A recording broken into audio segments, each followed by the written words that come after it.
Okay, I'm very excited to welcome as our first speaker, Karen Davis. Karen Davis, PhD, is the president and founder of United Poultry Concerns, a nonprofit organization that promotes the compassionate and respectful treatment of domestic fowl, including a sanctuary for chickens in Virginia. Inducted into the National Animal Rights Hall of Fame for outstanding contributions to animal liberation, Karen is the author of numerous books, essays, articles, and campaigns. Karen's latest book is called For the Birds, From Exploitation to Liberation, Essays on Chickens, Turkeys, and Other Domesticated Fowl. Please welcome Karen Davis. Thank you, Alistair, and Hope and everybody here. I'm so delighted to be part of this wonderful chicken webinar presentation today. So I'm going to talk about a part of animal agribusiness that could be called behind the scene of the scene, the other scene that is out of view for most people. Although as animal advocates for farmed animals, our job is to put these animals and the terrible conditions in which they're confined, as well as their happiness when they are rescued and living in sanctuaries such as ours, to try to bring chickens into the consciousness of the general public, and for that matter, into the consciousness of the animal advocacy movement, because for a long time, chickens were kind of overlooked. But that has definitely changed within the last 20 years. And it's been my pleasure to see and to assist the coming of chickens into the consciousness of the general public, not fast enough, but we're working on it, and certainly into the animal advocacy movement, because there is now so much attention to chickens, and it's increasing by the day. So I'm going to talk about something that is truly horrible, and not surprisingly, and that is the use of chickens in agribusiness, agricultural research. Many people are not aware that animal agribusiness has its own entire animal research aspect. And this includes the US Department of Agriculture, the United States Department of Agriculture, which has its own agricultural research service, which does everything terrible to farmed animals that you can possibly imagine, and I will talk about some of these things. In addition, land-grant universities in particular have their own poultry science divisions and departments where terrible, cruel experiments are being done on chickens and turkeys and quails and pigs and cows, you name it. And as a matter of fact, when I was working on my PhD at the University of Maryland College Park, which is itself a land grant college system, the agribusiness department has a slaughterhouse and everything right there on campus. So this is a huge situation. The treatment of the birds and other animals in these laboratories is almost unbelievable. It is so cruel. And the researchers themselves are so blasé about the terrible things they do. And I have to say, there's even a strong element of sadism that either certain researchers come to this business with, or it's an element in their personality that is certainly rewarded in farmed animal agribusiness experimentation and so-called research. So when I started United Poultry Concerns in 1990, one of the first issues, in fact, it was maybe the first real campaign that we undertook, the result of two student workers in the poultry unit at Cal Poly, California Polytechnic State University in San Luis Obispo, California. A student project there was an experiment using red contact lenses on hens in battery cages. And the purpose of this red contact lens experiment was to see if the hens with these big red plastic lenses stuck in their eyes would be calmer than the chickens in battery cages who the industry calls hysteric in hysterics, whether they would be calmer, and of course, whether they would lay more eggs with these red contact lenses stuck in their eyes. One thing to know about these red contact lenses, I actually managed to get a pair of them, is that they did not allow any oxygen into the eye of the birds. So consequently, the birds' eyes were developing keratoconjunctivitis, blindness, all kinds of ulcers, all kinds of horrible things. So it was also described how these poor hens who were stuck in these battery cages in this poultry unit would try to rub their eyes with their wings to try to get these contact lenses out of their eyes. Well, this became a very big issue. And one of the things that I raised, questions that I raised at the time was, well, why don't you remove these red contact lenses, since these reports are coming out of the poultry unit of how much these birds are suffering? And I was told that, well, we can't remove the lenses once they're inserted into the bird's eyes. So eventually we succeeded with the help of PETA to send one of their researchers to Cal Poly to remove some of these hens with these red contact lenses in their eyes. And the hens were taken to Dr. Needham Bayuk-Mecha, Ned Bayuk-Mecha, who is himself a veterinarian and an animal rights activist, and the founder of Veterinarians for Animal Rights, with whom we worked very closely in past years until that organization was absorbed into the Humane Society of the United States. And right away, Ned was able to use what he called fine eye forceps to remove the contact lenses from the hen's eyes. And of course, what was shown underneath these lenses were blindness, ulcers, horrible things.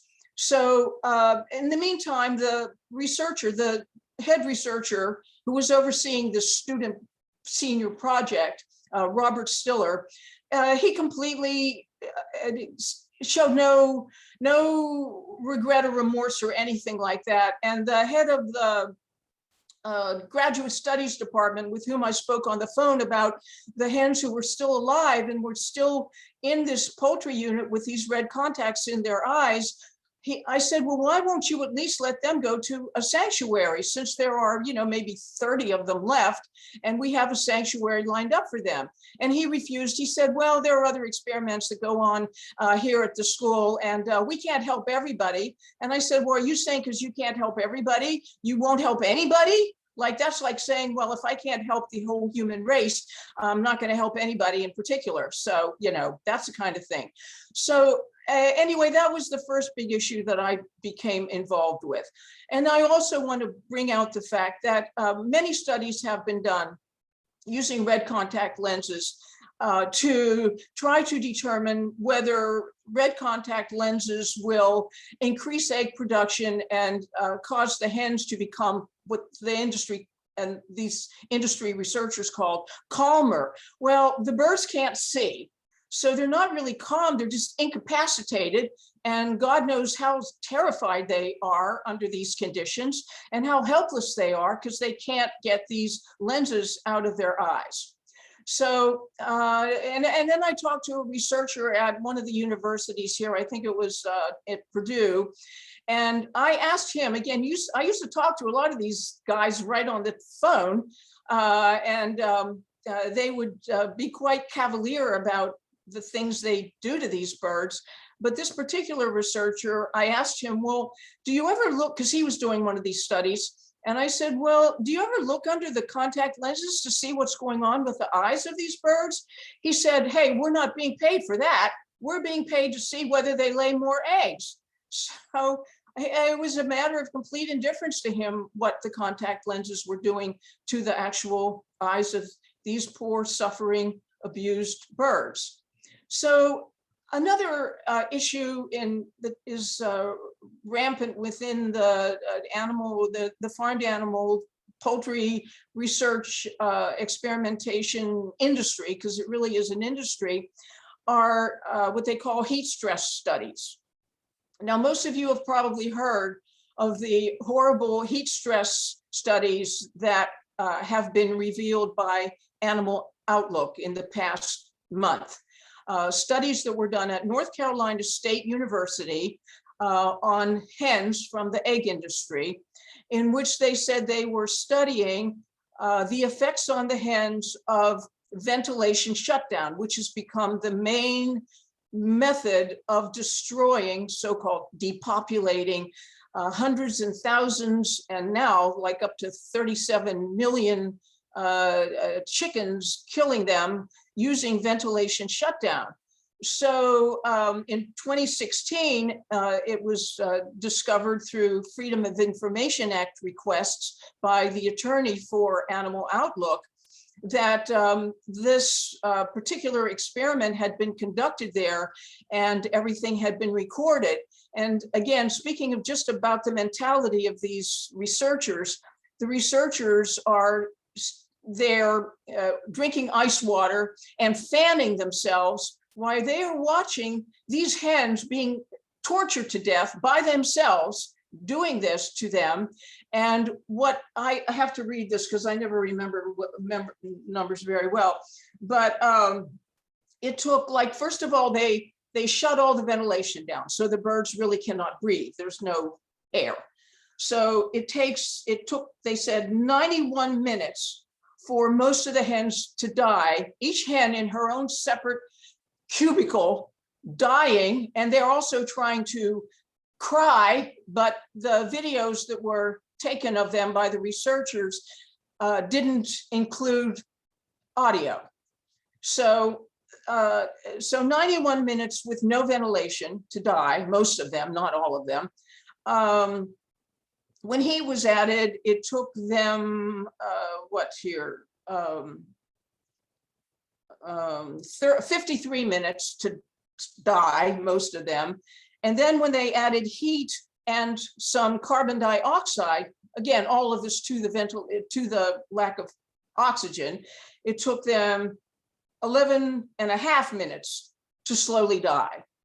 So one of the things that struck me about this horrible 2016 ventilation shutdown experiment was that I have read so many poultry science articles over the years, going back to the 1990s, early 1990s.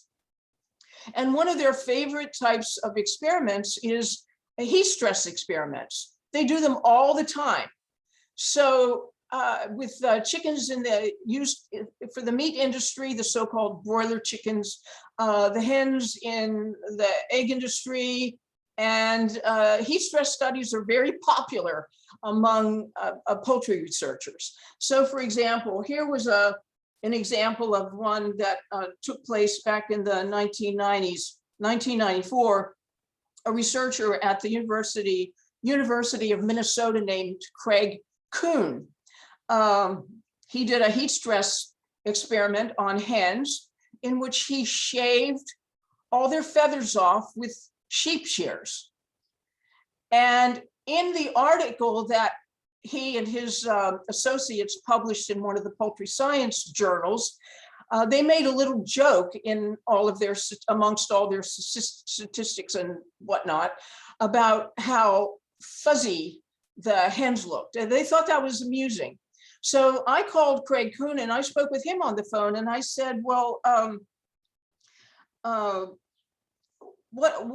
when these hens are all shaved, I mean, what is that like? And he said, oh, he said, it's totally humane, just like a haircut. So that's his attitude. That's the attitude that's the type of attitude that we're dealing with these poultry researchers. Just really heartless. Heat stress studies, again, what was being studied in 2016 by these North Carolina State University researchers was something that is studied all the time, all over the world. It isn't just here in the United States. I mean, this is an institution that has to keep getting money funneled into their departments so that they can continue to do what they do. So they do these same research experiments over and over and over and over again. And sometimes they'll like change one little element of the experiment, and then that'll be the basis of a whole new set of experiments on the same topic. So another big issue that I learned about when I became friends really with a researcher at Colorado State University named Eldon Kienholz. And by the way, Eldon Kienholz was one of the very, very few researchers who actually finally began to develop remorse and a conscience about the terrible things that he was doing in the poultry nutrition department at Colorado State University. So one of the research projects that he said he and a researcher from the National Institutes of Health got money to conduct was cutting off the wings and the tails of baby chicks and turkey poults. Poult, P-O-U-L-T-S, refers to baby turkeys. Baby turkeys and baby chicks, to see if by cutting off their wings and their tails, food would not have to be wasted growing those useless appendages. And they wanted to see if they could save the poultry industry 15% feed costs by creating birds who did not have to have food wasted on by growing wings and tails. And what Eldon Kienholz ultimately said was, maybe for the first time in his life, he felt what he called a moral twinge, because he watched these birds on their backs, and because they would spin around, he said, on their backs. And because they didn't have their wings to balance themselves, they couldn't right themselves. So they just spun around on their backs. And he said that was kind of the beginning of his starting to question his career, his whole career. He described another experiment that he conducted where they put holes in the throats of chickens and possibly turkeys. Probably they did every bird they could do since they had the grant money, but they put holes in the throats, the necks of baby chickens, and to see if you could use a tube to put slurry, that, you know, a slop of nutrients and whatnot, through this hole into their gastrointestinal system. And then they wouldn't have to waste energy pecking at food. And wouldn't that be great? And you could save money that way too. And what Eldon Kienholz said was, he said, after all that money we spent and all of that research, all we found out was that chickens peck anyway, because it's their nature to peck, because they evolved to find their food by pecking in the ground. And that genetic inborn behavior has not been removed from their natural endowment. So those were a couple of examples of the kinds of things that are being done behind closed doors all the time to these birds. And no matter what kind of exposure occurs, when occasionally you learn something about what is being done at the University of Maryland or North Carolina State or one of these many land grant colleges, is that, you know, business just goes on as usual.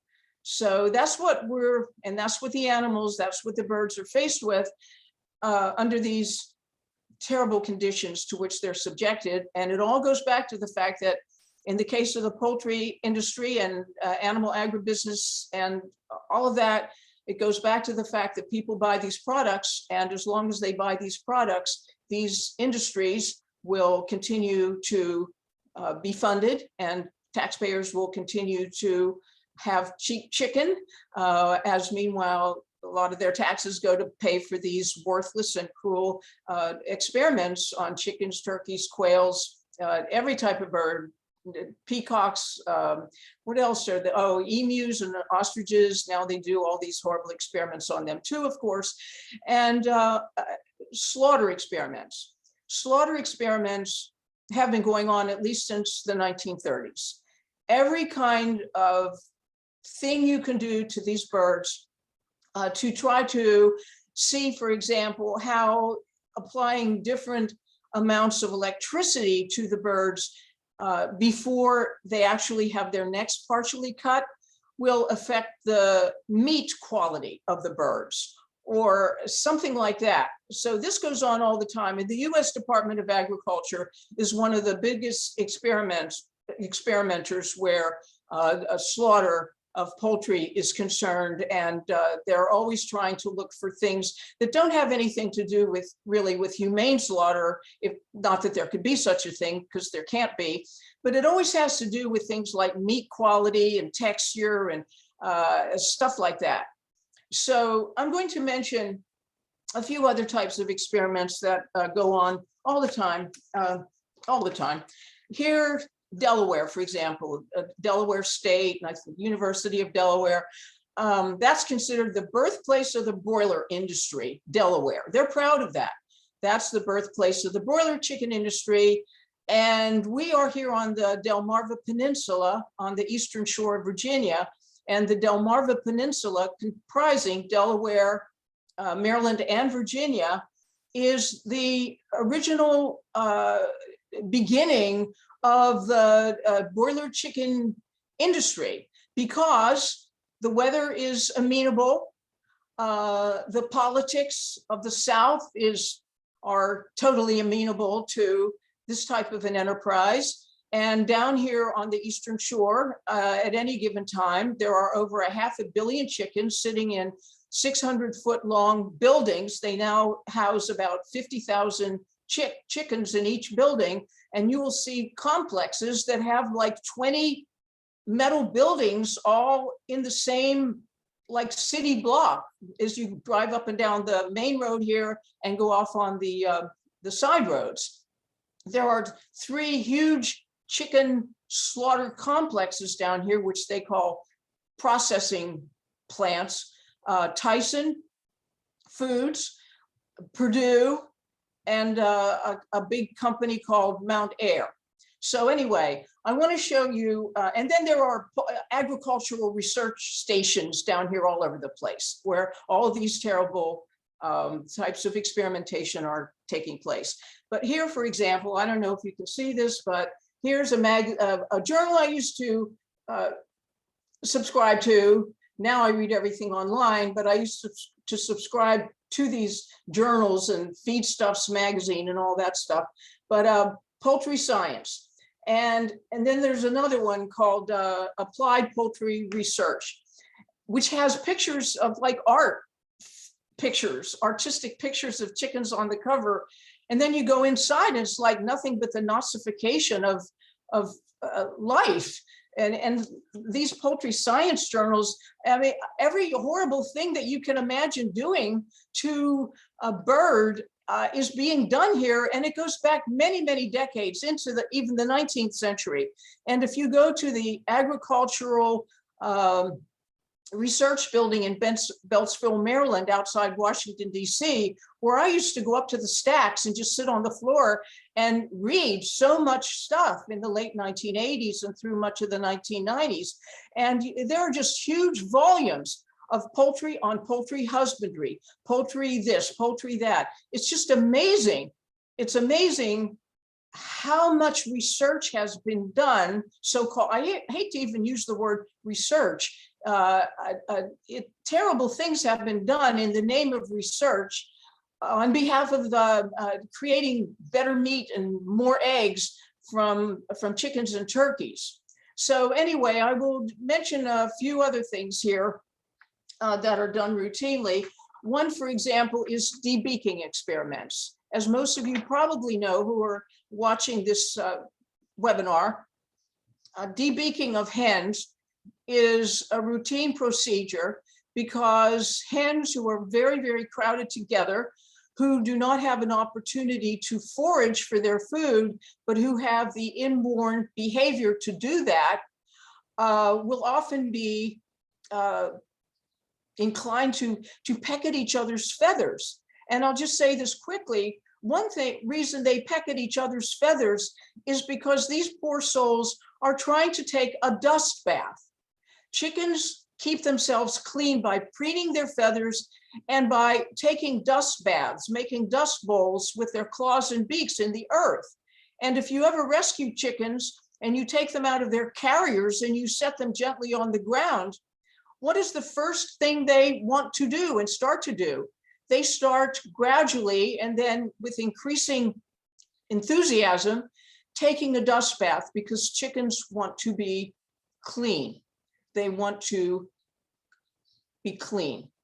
So studies have been done which have shown that one of the reasons that hens will peck at each other in the battery cages has nothing to do with what the industry calls aggression, but it has to do with the fact that there's nothing soft and malleable in the cage. Since everything is metal or plastic, there's nothing soft and malleable like the earth or plants or anything like that. So they will actually start pulling out each other's feathers to make something like the earth, to have what the industry calls vacuum dust baths on the wire floor of their cages. Imagine trying to take a dust bath, a vacuum dust bath on the wire floor of a battery cage, and several of the hens may be trying to do that all at the same time. Again, it's so unbelievable, and yet it's so true. So debeaking experiments have been going on. Really, the first one I read about, which is considered maybe the beginning of debeaking, was farmers in San Diego, California, who started using soldering irons to burn off the beaks of their own birds, as in the early 20th century, and particularly starting in the mid 20th century, chickens started being taken off the land and put into caged confinement. So that is when, and the industry even admits that, that's when a pecking problem developed, when they started to be crowded and they couldn't forage on the ground anymore. So all these debeaking experiments go on and on and on, using laser beams and debeaking machines with sharp blades and whatever devices can be called upon to see whatever, you know. But for example, a book that I have here in my library called Beak Trimming, because that's the industry and the researchers' favorite term, instead of saying debeaking, because that sounds kind of harsh, right? So call it beak trimming. So this book, Beak Trimming, which pretty much covers all these experiments that have been done for decades, which was published in 2005, after describing all of these horrific debeaking experiments, the researchers claim at the end that there is a lack of comprehensive studies that measure the effect of beak trimming on welfare using multiple indicators. In other words, we have to test each indicator. That'll give us like lots of experiments to do, each one with a separate indicator. So that'll be like, that'll keep us in business for a long time. And so that's their conclusion. We still don't know. We don't have the welfare parameters yet on the effects of beak trimming on chickens and all these other birds, turkeys, and so on. So one of the biggest campaigns that United Poultry Concerns became involved in the starting in really in around 1994, I just happened to be reading an article, I think it was in what was then the Animals Agenda magazine, where there was a reference to this practice called forced molting. And it was kind of there almost parenthetically in a sentence within an article about the treatment of hens used for egg production. And I became interested in that. Well, forced molting, where their food is removed. So I started looking into forced molting, and I discovered that forced molting is the main way that the US egg industry has or uses to reuse, or what they call recycle, hens for additional laying cycles, because the hens have been bred, and then they use lighting and all kinds of other manipulations in their food and so on. But essentially they have been bred and continue to be bred to go from laying what in their natural jungle habitat would be a total of 24 to 25 eggs per hen per year, to 250 to 300 eggs per year per hen. Well, it doesn't take much to realize what a terrible, terrible imposition having to form all these eggs within the body of a hen imposes on each hen. So what happens is that after a few months of, because you hear the word, well, they lay eggs. Well, they don't just lay eggs. They have to form eggs in their bodies, in their reproductive systems. And this is a very demanding biological activity, even for hens who are only laying 2 clutches of a dozen eggs per year, let alone having to constantly have their bodies manufacture all these eggs in the egg industry.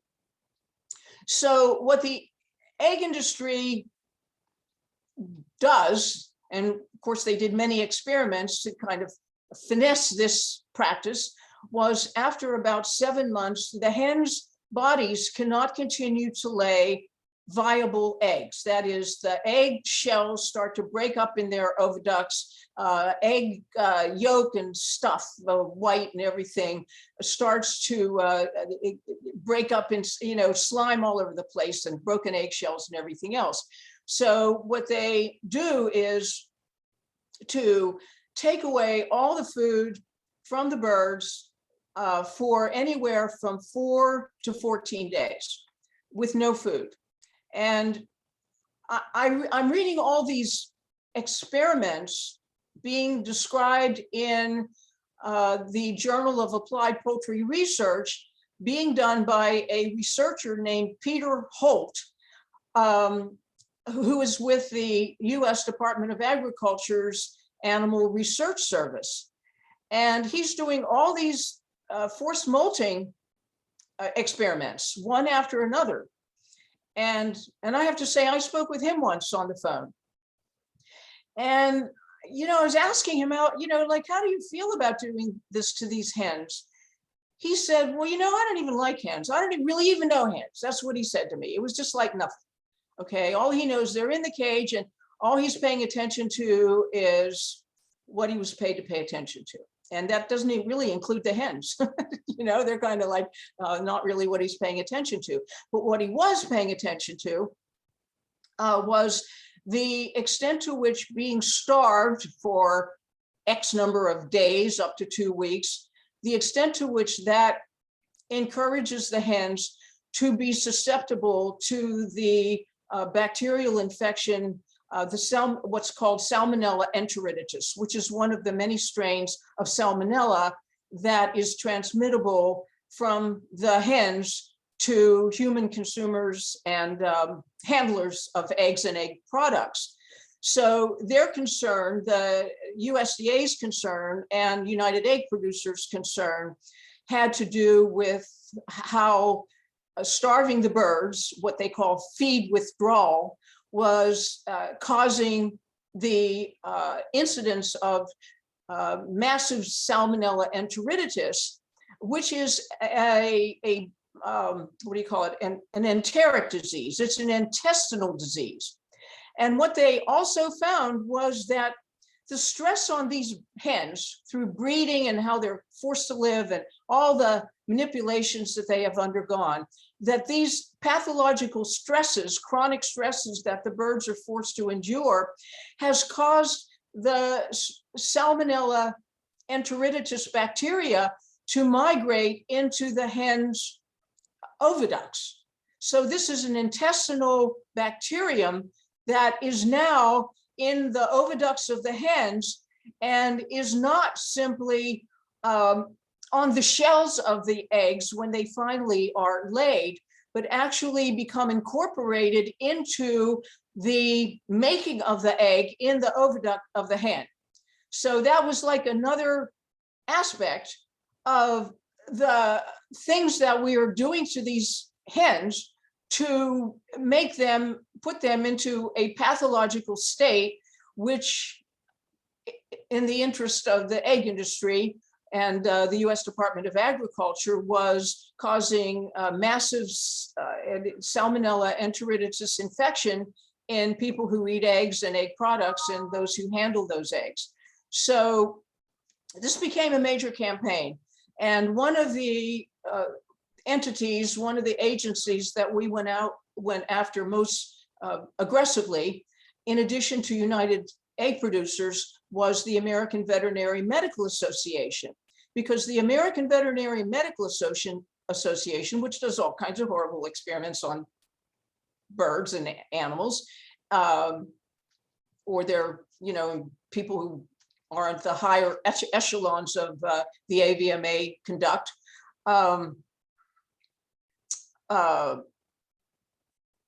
They had a policy statement which endorsed feed removal from the hens in order to induce a molt. They had finally come to where withdrawing water from the birds as well as feed was no longer recommended, not because of any reason other than that too many hens died of dehydration, as well as starvation, of course. But so they recommended against withdrawing water, but they continued to endorse withdrawing all food for up to 14 days. So, as I mentioned, this became a very big campaign of ours, and we finally were forced, you might say, to join with the Association of Veterinarians for Animal Rights and what was then the, what was it called? Animal Rights International, which for a while was being run by Peter Singer after the founder, Henry Spira, died of cancer. We banded together and we pulled our resources and ran a full-page ad in the New York Times, targeting the AVMA and how they support these cruel practices like sow stalls, where the sows can't even turn around, as most of you already know, veal calf crates, and the starvation of hens for the egg industry. So there was that happened. And then I managed to get a reporter with the Washington Post named Mark Kaufman to do what turned out to be a front page Sunday 3-page article on the egg industry's practice of forced molting hens by starving them.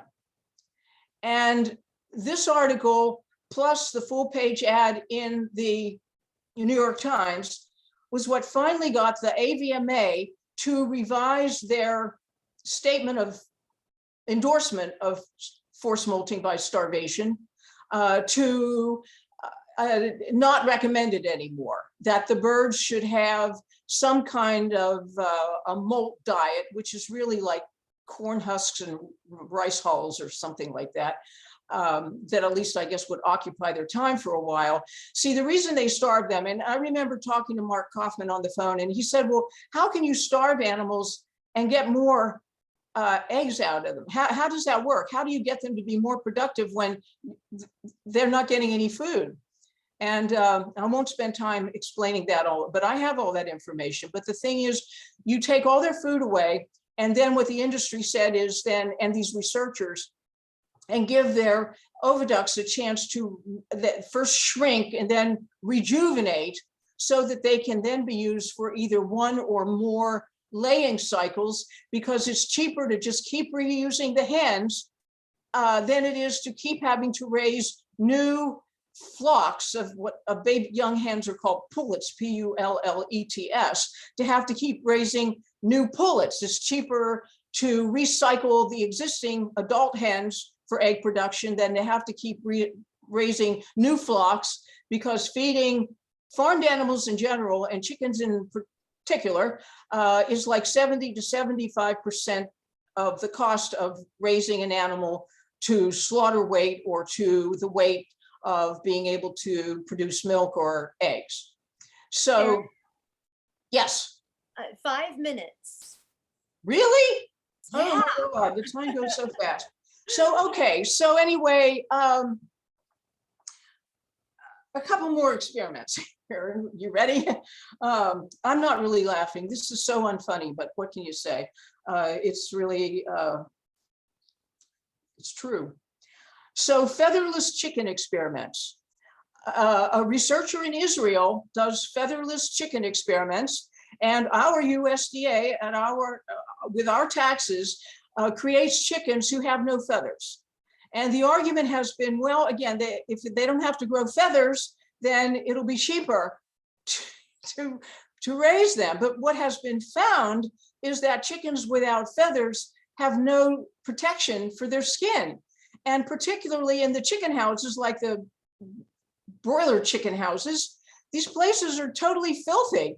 The skin irritants are enormous, and you have featherless chicken, and then pictures of these naked chickens. So sad, so horrible, so humiliating for these birds to be featherless. And then blind chickens experiments. It has been argued even by a philosopher, what is his name here or whatever, philosopher of agribusiness, who I heard speak at several poultry conferences that I used to go to. He said, well, since hens who are blind are calmer, they always like to say that, they're calmer than hens who can see, isn't it better welfare for them to be blind in the battery cages? And another researcher is actually named Bill Muir, is doing research to try to create chickens who can live more comfortably in adverse environments. In other words, to get them to be bred so that they do not mind living in filth and crowding and diseases and all of that. I mean, that's kind of like his career, Bill Muir's career. Let's see if there's anything else here. Well, one thing I do want to point out, and then decompression experiments, putting them in the hens in, or the broiler chickens. I'm sorry to use that word. I'm just trying to be quick here. But new method of humanely stunning and slaughtering poultry using controlled low atmospheric pressure. Okay, so these birds, they're in cages and they're taken into a tunnel and all the oxygen is shut out. And these researchers say, well, they seem to vocalize, but we don't consider that to be like a real vocalization. That's just something that's like automatic, and it doesn't have anything to do with whether it's humane or not. So just forget about that. They're groaning and they're moaning, but that doesn't count as like a sign of suffering. Okay. So the other thing I want to say is this. I've met people over the years who are very much against what we broadly call vivisection, which literally means cutting into a live animal with a knife or whatever kind of blade you have. But we use the term vivisection as basically invasive research. Well, if there's anything that's a good example, a perfect example of vivisection, it is cutting the throat of an animal in a slaughterhouse or in your backyard. I mean, that is pure vivisection. So anybody who says, well, they continue to eat animals, but they're against vivisection, say, well, you can't eat animals and be seriously against vivisection, because throat cutting is vivisection. So please, at least learn the meaning of what words mean and take some action there. Okay, so I guess it's about time for me to wind down, and so I'll stop. There is actually a question in the Q&A if you want to take just a minute to answer. It says, there's a list of is there a list of colleges and institutions that perform these types of experiments? Where can you find out who's doing this? Well, I don't have a list handy, and I don't know if there is a list, but I can tell you this. If it's a land grant university, which you can look up, University of Michigan, University of Maryland system, because the universities and the systems are everywhere. University of California system, University of California, Davis, University of California, Riverside. They're all doing these experiments. They all have poultry science and animal science departments.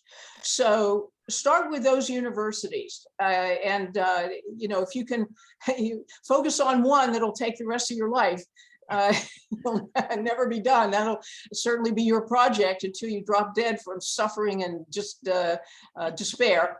But anyway, that's my answer to that question. All right. Well, thank you so much, Karen. It's been wonderful, and we'll probably see you again maybe at the Q&A if you're able to come back. Thank you so much. Okay. Yeah. All right. Okay. All right. Cool. So if I